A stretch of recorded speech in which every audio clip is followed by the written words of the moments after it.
यहाँ पर उपस्थित है। आप आए हमारे बीच इस कार्यक्रम के अगुआ संरक्षक डॉक्टर अशोक कुमार आलोक आप आए। गुरु महाराज एवं पूज्य बाबा का माल्यार्पण करें। हमारे पंडाल में उपस्थित है रमन सर, जो एक ऊर्जा देने का काम करता है। इस कार्यक्रम को मैं आमंत्रित करता हूं, आप आए माल्यार्पण करें। हमारे बीच कृष्णदेव मंडल एसकेबी भट्टा मालिक आप भी माल्यार्पण करें। हमारे युवा साथी समाज सेवी विकास कुमार यादव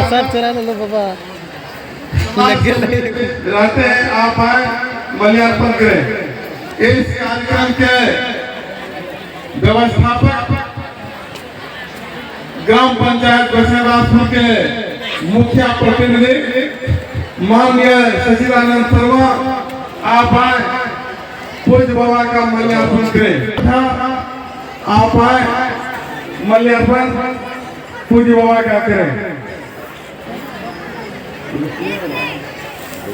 हमारे भी पूर्व शिक्षक सीताराम मंडल और हमारे कर्मठ सहयोगी साथी हनी साजू ठाकुर जी आप आए।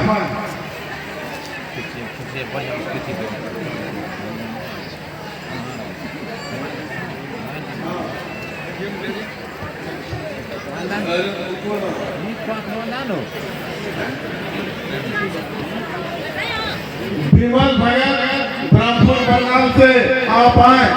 सतगुरु महाराज की। मैं डॉक्टर एन.के. यादव हूँ और मैं आपका एमएलसी भी हूँ और आपके लिए दिन रात चिकित्सा सेवा देता रहता हूँ। ये मेरा सौभाग्य है कि हम आज इस मंच पर आए और भगीरथ बाबा के सानिध्य में सभी आचार्यों के सानिध्य में आप लोगों के बीच अपना 2 शब्द रख रहा हूँ। मैं पेशे से डॉक्टर हूँ, इसलिए हमारे पास बहुत सारे लोग आते रहते हैं और ये कहते हैं कि डॉक्टर साहब हमको रहने के लिए घर है, हमारे बच्चे पढ़े लिखे हैं, हमें कोई कमी नहीं है, तो हम सत्संग और ध्यान, पूजा और पाठ धर्म को क्यों माने? ये बड़ा सवाल है। ये हर पढ़े लिखे लोगों के मन में आता है कि धर्म की क्या महत्ता है, धर्म क्यों मानना चाहिए। आज आप देखिए, जो देश बहुत विकास कर गया, वहाँ सब चीज है, समृद्धि है, सुख है, किसी को कोई कमी नहीं है। लेकिन वो लोग भी बहुत दुखी हैं, वो उसके बच्चे भी आत्महत्या कर लेते हैं, उसके बच्चे भी जहर खा लेते हैं। आखिर क्या दुख है उनके साथ, जो सब चीज होते हुए भी वो खुश नहीं है। अगर इसका जवाब आप खोजेंगे तो आपको मालूम होगा कि नहीं, सब चीज है लेकिन उसके पास शांति नहीं है। ये शांति कैसे आएगा? ये शांति आने के लिए ही हमारे आचार्य श्री आप लोगों के बीच बैठे हुए हैं कि भोजन से, वस्त्र से, सुख से, समृद्धि से भी एक ऊंची चीज है, वो है शांति, जो ध्यान और सत्संग से आता है। आप भगवान बुद्ध के बारे में जानते होंगे। उन्होंने पहले पंचशील दिया कि हम लोगों को सत्य बोलना चाहिए, हम लोगों को हिंसा नहीं करना चाहिए, हम लोगों को व्यभिचार नहीं करना चाहिए, हम लोगों को किसी तरह का बुराई नहीं करना चाहिए।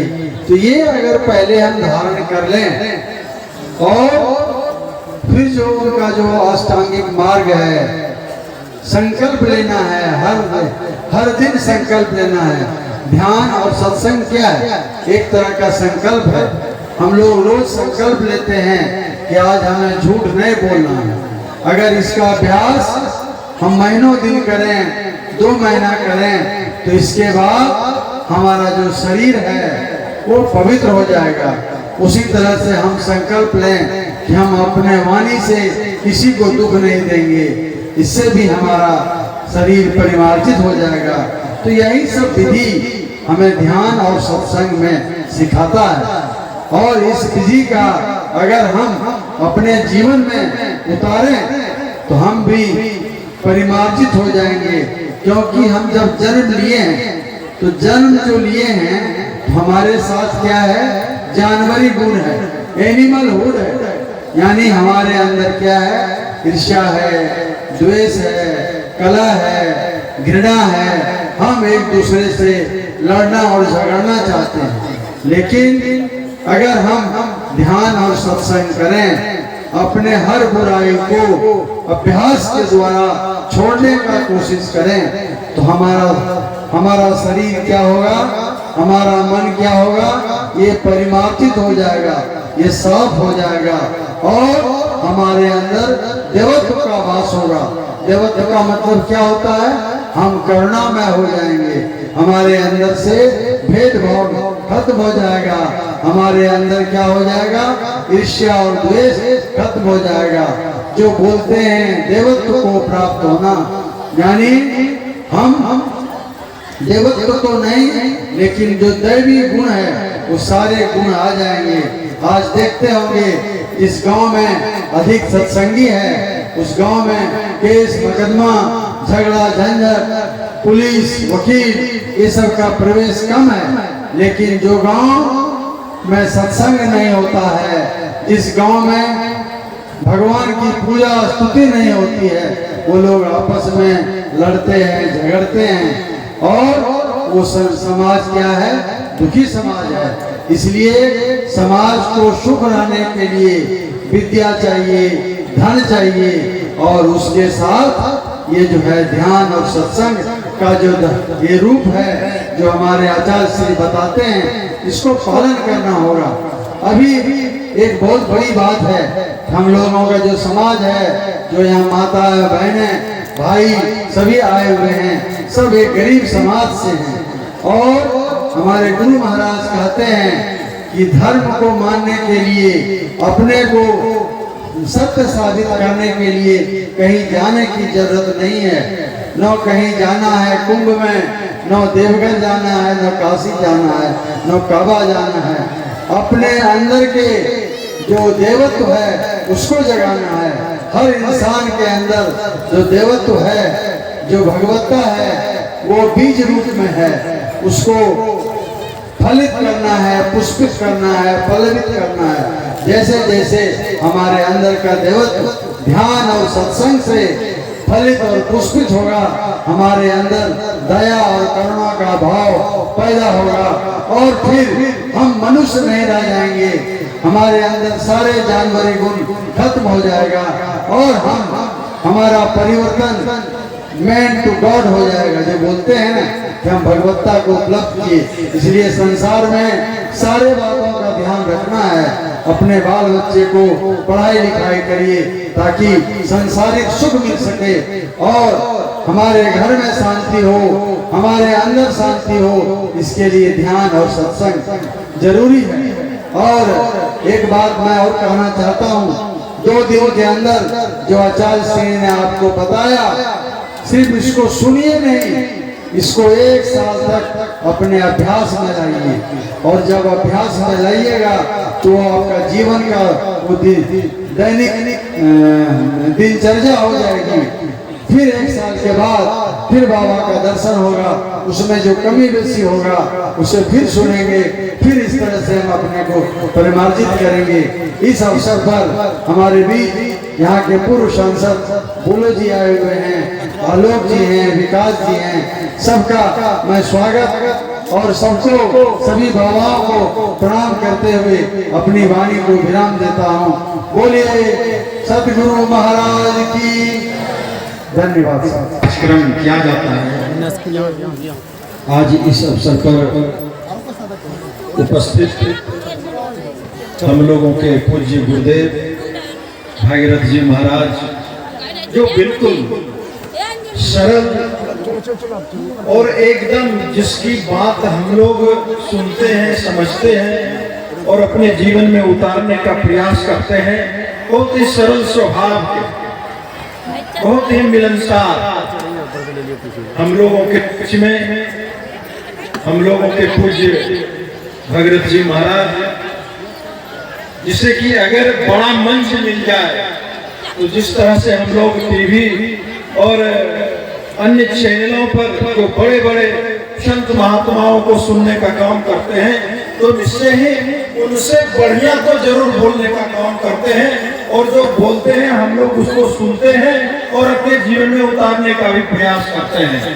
तथा साथ ही इस मंच पर उपस्थित हैं सारे यहाँ पर उपस्थित संत महात्मागण, सामने हमारे धर्म अनुरागी माताएं, बहनें, अभिभावक, युवा साथी मंच पर उपस्थित हैं। हमारे बीच हम लोगों के यहाँ के प्रसिद्ध चिकित्सक साथी विधान परिषद सदस्य डॉक्टर एन.के. यादव साहब, हमारे आलोक जी, हमारे सचिदानंद मुखिया जी, विकास जी, तथा मंच पर उपस्थित सभी सम्मानित अतिथि। निश्चय ही क्योंकि सत्संग के कार्यक्रम में हम लोगों को बोलने का कोई हक नहीं या उतनी औकात भी नहीं है कि हम अपने गुरु जी के सामने में अपनी बातों को रखें, लेकिन जो व्यवस्थापक महोदय हैं उन्होंने जब अपनी बात को रखने का मौका दिया, गुरुजी ने भी आदेश दिया कि नहीं 2 शब्द बोला जाए, तो निश्चय ही मैं सिर्फ इतना ही कहना चाहूँगा। गुरुजी की बातों को हम लोग आधा 1 घंटा से सुन रहे थे, तो निश्चय ही गुरुजी ये बताते हैं कि हमारे जीवन में सुख हम कैसे रहें, सुखी कैसे रहें, हमारे जीवन में शांति कैसे मिले, हम अपने आप को समृद्धि कैसे पा सके। तो इन सब सारी बातों पर लगातार चर्चाएं बाबा करते आए हैं, लगातार करते रहते हैं। लेकिन मैं अपने शब्दों में कहूंगा, और हमारे पूज्य गुरुजी भी बताते हैं इस बात कि जीवन में सुख और दुख दोनों लगा है। जिस तरह से 24 घंटा में दिन और रात दोनों होता है, उसी तरह से जीवन में सुख और दुख दोनों आते जाते हैं। या फिर इतने बड़े प्रसाद में इतने हमारे धर्म अनुयायी माताएं, बहनें, सभी अभिभावक यहाँ पर हैं, कोई आदमी, एक आदमी हाथ उठाकर बोलिए जिसके जीवन में सिर्फ सुख ही सुख हो। एक भी आदमी उठाइए, एक भी आदमी नहीं। जिसके जीवन में सुख है उसके जीवन में दुख भी हो, और जिसके जीवन में दुख है उसके जीवन में निश्चित रूप से सुख भी आना है। और हम लोग यही सुनने के लिए, इसको जानने के लिए कि कैसे हमारे जीवन में सुख दुख ये चलता रहे, कैसे हम सुखी रहे, इसलिए तो हम लोग सत्संग में आते हैं कि हमारा जीवन कैसे शांति, जीवन में शांति कैसे मिले, इसको जानने के लिए इस सत्संग में आने का काम हम लोग करते हैं। नीति शास्त्र में कहा गया है कि सत्संग स्वर्गवास। सत्संग में आने का जो मतलब होता है, जो स्वर्ग में हमें प्राप्त होती है, वो सत्संग में आने का मतलब होता है। जो इस सत्संग में यहाँ पर आए हैं, निश्चय ही जो स्वर्ग में मिलता है वो यहाँ आज इस सत्संग में मिलने का काम किया। तो निश्चय ही मैं तमाम अपने धर्म अनुरागी माताएं, बहनें, सबको मैं अपने तरफ से कहना चाहूंगा कि निश्चय ही सुख और दुख एक सिक्के का 2 पहलू है। जिस तरह से रात दिन 24 घंटा में बीतते रहता है, उसी तरह से सुख और दुख जीवन में लगा रहता है। आप इतिहास के पन्ने को उल्टा कर देखेंगे तो चाहे हम राजा पांडव की बात करें तो उसको भी 11 वर्ष का अज्ञातवास झेलना पड़ा था कि नहीं झेलना पड़ा, राजा थे। अब राजा हरिश्चंद्र जी की बात करें, हम राजा थे लेकिन उसको भी ढूंढ के यहाँ नौकरी रहना पड़ा था कि नहीं रहना पड़ा। आप हम लोग जिसको पूजते हैं श्री राम भगवान को, उसको भी 14 वर्ष का भगवान जो है वनवास झेलना पड़ा था। तो निश्चय ही अब जीवन में हम लोगों को दुख नहीं आवे, इसके लिए हम लोगों को क्या करना चाहिए? इसी के लिए तो हम लोग यहाँ पर आते हैं और बाबा के वचनों को हम लोग सुनते हैं और उसे अगर हम लोग जीवन में उतारने का प्रयास करेंगे तो निश्चय ही जीवन में कभी दुख नहीं आ सकता। बाबा कहते हैं अपने प्रवचन में, अपनी बातों में लगातार कहते हैं कि निश्चय ही माता कुंती जब भगवान के सामने जाती थी तो माता कुंती भगवान से कहती थी कि हे भगवान, हमें जीवन में कभी सुख नहीं देना, हमें जीवन में केवल दुख ही दुख देना, और जब हमें दुख होगा तो भगवान आपका हम चिंतन और स्मरण करने का काम करेंगे, और भगवान जब आपका हम सुमिरन करेंगे तो इससे बढ़िया सुख शांति समृद्धि हमको जीवन में कभी नहीं मिल सकता है। तो हम लोग 2 दिनों से लगातार भगवान के चरणों में यहाँ पर उपस्थित हुए, उनकी बातों को लगातार सुनने का काम किए हैं। तो निश्चय ही जितने भी धर्म अनुरागी माताएं बहनें यहाँ पर उपस्थित हैं, निश्चय ही हम लोगों के जीवन में बाबा की कृपा से, बाबा की वाणी से हमारे जीवन में निश्चय ही सुख शांति समृद्धि निश्चय ही लेकर आएगी। इसी आशा विश्वास के साथ, क्योंकि 2 दिनों से बाबा की बातों को हम लोग सुन रहे थे, उसकी बातों को क्योंकि बहुत ही सरल स्वभाव विचार के हैं और लगातार अपने आप को निस्वार्थ, उसे कोई स्वार्थ नहीं है अपने जीवन में, लगातार इस जगत के कल्याण के लिए अपने आप को पूरी तरह से हवन कर देने का काम किया है। तो निश्चय ही इनका भी जन्म तभी प्रतिफल होगा जब उनकी बातों को हम लोग सुनकर अपने जीवन में उतारने का काम करेंगे। इसी आशा विश्वास के साथ मैं अपनी बातों को समाप्त करते हुए, मैं अपने आप को बाबा के चरणों में अर्पित करते हुए मैं अपनी बात को समाप्त करता हूँ। बहुत बहुत धन्यवाद। आयोजन समिति की ओर से बहुत बहुत धन्यवाद। अब हम 2 शब्द के लिए बुलाते हैं जो आयोजन समिति के संरक्षक हैं।